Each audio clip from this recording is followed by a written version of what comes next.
A violência no futebol de formação está muitas vezes associada ao comportamento dos pais nas bancadas. Por isso mesmo, já existem escolas para ajudar e ensinar os pais a comportarem-se no mundo do desporto. Vamos conhecer 2 exemplos na reportagem especial desta semana.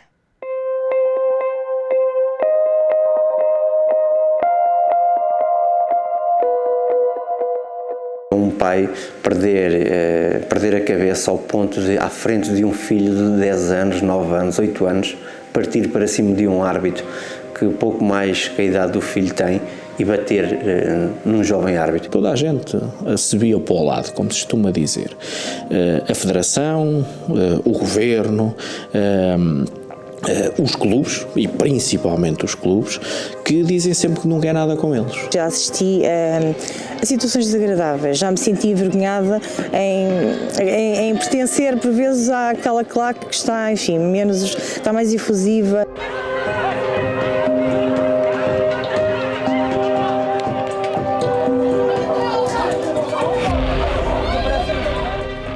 São imagens como estas que marcam alguns jogos do futebol de formação. Os pais deixam-se levar pelas emoções e entram em confronto com outros pais, árbitros, treinadores, e os filhos no relevado assistem a tudo. As agressões verbais são as mais constantes, mas muitas vezes as palavras passam aos atos. Os árbitros são, geralmente, os principais alvos. Uma desculpa para os maus resultados e para a insatisfação de quem está na bancada. Muitas das vezes vemos o árbitro como antes até do início do jogo, já como o alvo a bater, mas o que é certo é que se ele não participar no jogo, não há jogo. E, portanto, ele é um ser humano como outro qualquer e, portanto, deve ser tratado com o respeito que qualquer outro nos merece. E, portanto, existe também, sim, um trabalho efetivo para esse público em particular, para esse agente que são os árbitros, para que depois isso não seja copiado pelos filhos, porque se eu vejo o meu pai na bancada a agredir verbalmente um árbitro, depois eu dentro de campo, se o árbitro tomar uma decisão que eu acho que não tenha sido justa, vou copiar esse comportamento, porque à partida o comportamento está correto, se o meu pai o fez, portanto. Eu já fui árbitro e sei o que é que sofre-se lá dentro, ouvindo os pais. Apesar dos números ainda serem elevados, as agressões a árbitros têm diminuído. Na época 2016-2017, contabilizaram-se 50 casos. Na temporada seguinte, o número baixou para 42. Se olharmos para o comportamento dos treinadores, se olharmos para o comportamento dos jogadores, cada vez mais nos apercebemos que há esta sensibilidade para não divulgar, sobretudo para não incentivar discursos do ódio que não cabem efetivamente no desporto, que as agressões, por exemplo, a árbitros na última época desportiva baixaram relativamente às anteriores. Mesmo hoje em dia fala-se muito da pirotecnia e, portanto, das tochas e dos petardos. Ultimamente tem tido um enfoque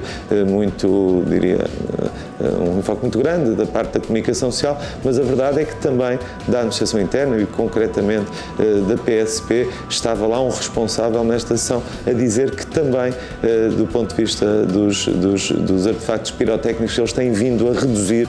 Mas o maior desafio continua a ser a punição dos agressores. É difícil punir o agressor por várias situações. É difícil nós conseguirmos punir um agressor porque muitas das vezes nestes jogos onde acontecem muitas das agressões não existe policiamento. Quando efetivamente conseguimos identificar os pais, quando consegue existir uma identificação, é todo o processo burocrático que leva até à condenação. São processos muito demorados. Chegamos ao cúmulo de existirem sentenças de situações passado 2 anos, em que o Tribunal decreta que o pai fica, isto são casos concretos, em que o pai fica proibido de ir ver jogos no escalão de iniciados durante 2 anos, mas há 2 anos era o filho que era iniciado, agora o filho já é juvenil. O que quero dizer com isto é que acaba por a punição ser completamente descabida e irrisória. Portanto, não existe, em muitos casos, não existe essa sensibilidade depois por parte dos tribunais.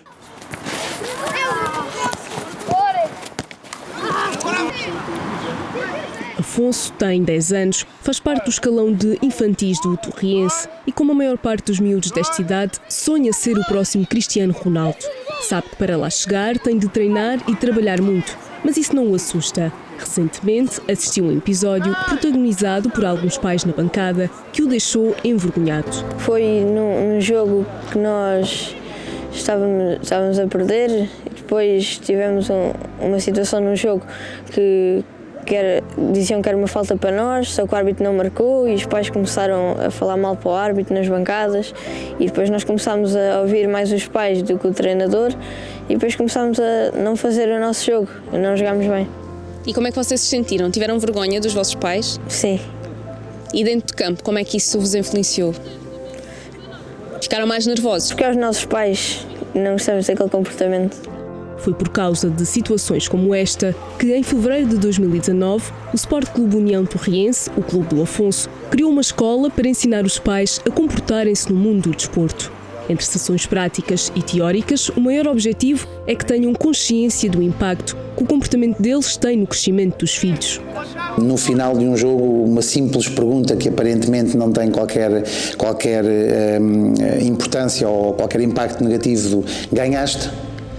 O simples ganhaste, esta pergunta feita desta forma, torna a cabeça da criança muito reduzida em termos do leque de oportunidades imensas que existem na participação no desporto.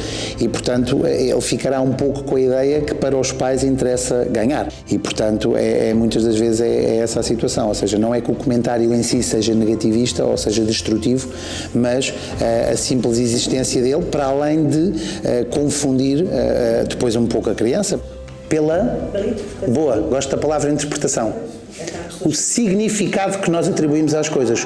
Há aquela pessoa que acaba por lá estar por arrasto e depois também fica chateada e também começa a insultar e há felizmente pessoas que dizem calma, isto ainda vai dar a volta, calma, isto são jogos que correm menos bem, há de tudo e isso depende exatamente da interpretação que cada pessoa dá àquilo que se passa dentro do campo. Enquanto treinador, acho que esta escola veio revolucionar, até a certo ponto pode-se dizer que veio revolucionar o mundo dos pais, porque é algo que pode melhorar o comportamento deles e o comportamento deles reflete-se para dentro de campo, porque estamos a falar de miúdos de 10 anos e que são influenciados não só pelo treinador, mas como o ambiente que gira à sua volta. Quase todas as ações dos pais estão relacionadas com expectativas que criaram para os filhos. Muitas vezes projetam nas crianças aquilo que não conseguiram ser ou sucesso que não alcançaram. Efetivamente, quando falamos em escalões de formação, há ainda um grande trabalho a fazer para que efetivamente haja formação efetiva. Quando falamos de formação, falamos de criar estruturas, criar alicerces suficientemente estáveis para que, independentemente daquilo que venha a ser a carreira atlética, o homem que está por trás possa efetivamente afirmar-se. Os filhos andam no futebol para se divertirem. Os filhos andam no futebol para fazer aquilo que mais gostam, que é divertirem-se, brincarem, aquilo que nós... Eu quando digo nós pais, porque também sou pai de dois jovens que jogam futebol, por vezes colocamos neles uma pressão desmedida, isto é, eles estão lá para se divertirem e brincarem com os colegas e nós estamos lá para que o nosso filho seja o melhor, para que o nosso filho seja o futuro Cristiano Ronaldo ou o futuro João Félix. É destes grandes jogadores e de grandes clubes que deveriam vir os exemplos. Foi por isso que, depois do ataque à Academia de Alcochete, a Câmara Municipal de Almeirim decidiu dar o primeiro passo e criou a campanha Pais Desportistas são pais responsáveis. Nós temos umas fichas que são entregues aos vários árbitros das várias modalidades. E caso haja algo de anormal, isso é preenchido e nós temos essa informação. A partir do momento que essa informação existe, nós, ou com o clube, dizemos ao clube, olha, passa-se isto, diga-nos lá o que é que vai fazer. Ou então, outros comportamentos que não sejam detectados no terreno de jogo, mas sejam detectados fora, desde que sejam instalações nossas e que nós consigamos detectar, os nossos funcionários fazem essa informação. Se eventualmente o clube não o fizer, nós podemos, para já, cortar o apoio e, por outro lado, proibir a utilização das nossas instalações por parte de ou jogadores ou adeptos que não se portem mal, que não se portem bem. Até agora, a Câmara ainda não teve de intervir em nenhum caso, mas a verdade é que a medida não agrada a todos. Aqui há uns tempos o meu vice-presidente, que tem a área do desporto, dizia-me, estava a haver um determinado jogo e estavam umas pessoas ao lado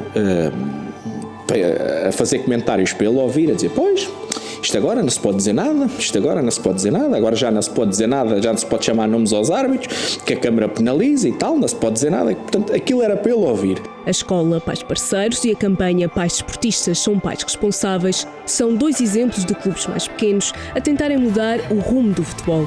Mas depois todos, e portanto são muito bem-vindos, e como digo, aí também cabe um papel ao Estado, através do Instituto Português de Desporto e da Juventude, nós replicamos, passamos como boas práticas e incentivamos a que os clubes, volto a dizer, de base local, e há mesmo muito bons exemplos, procuramos também de alguma forma contagiar os próprios jogadores, porque são exemplos, porque são seguidos por milhares, milhões, eu diria, de adeptos no nosso país. Já há fases seguintes dos projetos pensadas, sonhos por concretizar no mundo do desporto, que deveria significar diversão e não violência, para que estes jovens continuem a dignificar o nome de Portugal sem episódios traumáticos durante a formação e para que o futebol seja apenas jogado dentro das 4 linhas.